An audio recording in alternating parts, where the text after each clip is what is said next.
ક્રાંતિકારી યુવાન અને અમારા મિત્રો એવા વસંતભાઈ ચાવડાને વિનંતી કરીએ કે પોતાની વાત રજૂ કરે.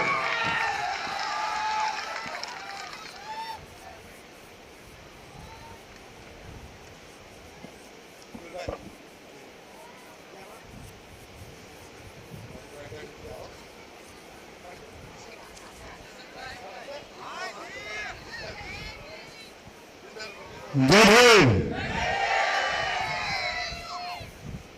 હર જગ્યાએ કહું છું ને અહીંયા કહીશ કે તમારા માટે જે પણ છે ને એક શબ્દ હશે, એક નારો હશે, પણ અમારા માટે જે પણ છે ને એક ઉર્જાનો સ્ત્રોત છે. એટલે હવે પછીનો જે નારો બોલાય ને એ પ્રભુભાઈના કાને પડવો જોઈએ.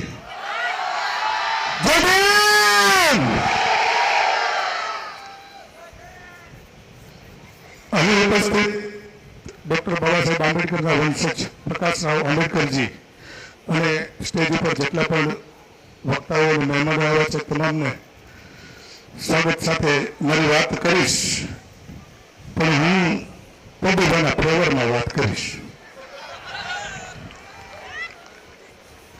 કેમ કે એને આ લખવાની હિંમત એટલા માટે મળી, તમને બધાને બાબા સાહેબ આંબેડકરની એક વાત યાદ હશે, પુના પેક્ટ. જ્યારે બાબા સાહેબ આંબેડકરે પુના પેક્ટ ઉપર સાઇન કરી ને ત્યારે એને રડતા રડતા સાઇન કરી હતી, કીધું હતું કે દલાલો પેદા થાય. અને આ દલાલોની મહેરબાનીથી આનાથી લખાણું છે, બાકી કોઈના બાપની પેવડ નથી આપણે હાલો થવા દઈ.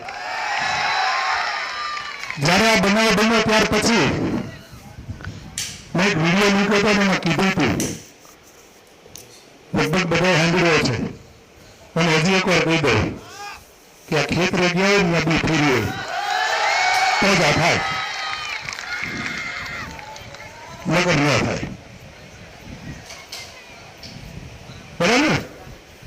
બીજો મુદ્દો અમારો એવો છે કે સમાજના જે આગેવાનો બન્યા છે ને એની જવાબદારી નથી સ્વીકારી. જ્યારે સમાજની જવાબદારી માથે આવી ને ત્યારે એને આ ખાડા કામ કર્યા છે અને કા બધું છે ને ખોળે બની ગયા છે.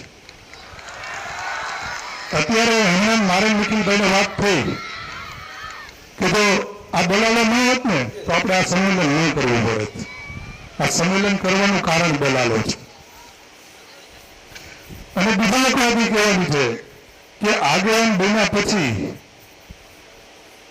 તમને હું એટલી બધી કીડીઓ ચડે છે કે હું આવું તો મારી એન્ટ્રી કરાવવાની, પછી હું આવું તો સ્ટેજ ઉપરથી મારું નામ લેવાનું, હું આવું તો મને સ્પેશિયલ ખુરશી આપવાની, મારી પત્રિકામાં નામ લખવાનું. મરી ગયા આવી રીતે ન થાય. અને આ સમાજ ક્યાં કોઈને મન કોઈ ઘરે બોલાવ્યું હતું કાલ પછી સમાજની જવાબદારી લેવાની આવ્યા હતું પણ કોઈ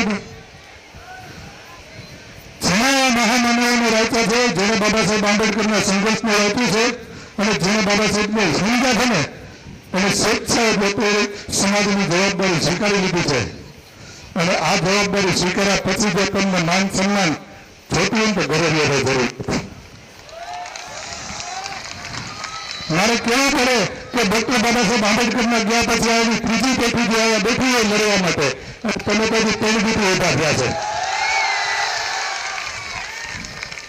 અને તમને માન સન્માન જોઈ છે. બાબા સાહેબ આંબેડકરને કાળા આવતા હતા પણ તમને એમ છે મને કંઈક દઈ દે. હવે તો આખી જિંદગી તારી પેઢા ખોલતી જાય ને તો બાબા સાહેબની નિર્ણય તો કરીએ. એટલે જાજી વાત નહીં કરી કેમ કે હું પાછું વધારે બોલું તો હારા ફરિયાદી કરવા જાય. પછી ગાયક વસંતભાઈ અમને બોલ્યો